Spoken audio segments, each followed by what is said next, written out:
Okay, I'm going to tell a story about some of my background because some people seem to be confused about what my background is. And I've been pretty upfront about it all along, but I'll tell the story. After high school, I became a carpet cleaning technician, a CCT, if you will. I cleaned carpet for a long time. I was quite good at it. I made a fair bit of money at it, and I specialized in sometimes some pretty gross cleanups, and there's some unique skills that you need to have sometimes for some of those cleanups. For instance, if you're going to clean blood out of a carpet, you need to use cold water, because if you use the hot water from the truck-mounted steam cleaning machine, it will set the stain and it'll be permanent. Other interesting facts is as I was doing that job for long enough, it got to the point where when I reached into a jug of cleaning chemical, I could taste it, even though it was just my hand in the chemical. That's when I started thinking, maybe I've been in this business too long. When I could start tasting things with my fingers, that's a problem, but that's a fact. Can't tell you too much interesting stuff about that business.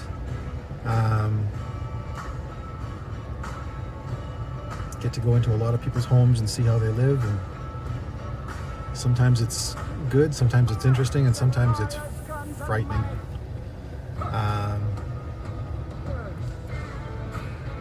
In 2000, my stepfather died, who had decided to get me into carpet cleaning, so I folded the business at that point, and I went down to Mexico for the first time and sold timeshares for a few months.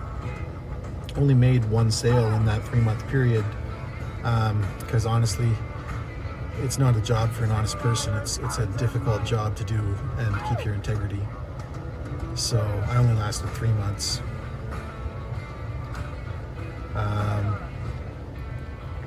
For you background checkers, you might find it interesting to know that I was deported and that I spent some time in the general population at the Ixtapa prison.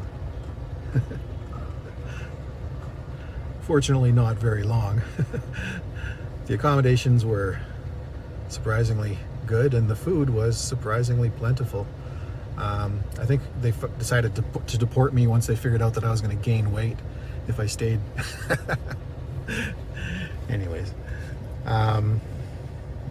so that was the first time I went to Mexico.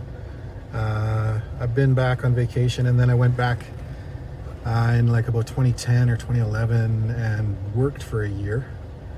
And I already told the story about how I got my dog there. He was given to me by the Mexican Immigration Service, or Immigration Board, or whatever they call themselves, which was really curious because I was there working illegally and everybody knew it. And instead of busting me for not having an FM3 card like I was supposed to, they instead gave me a golden retriever after having deported me about 10 years prior. So I guess, they liked me better the second time around.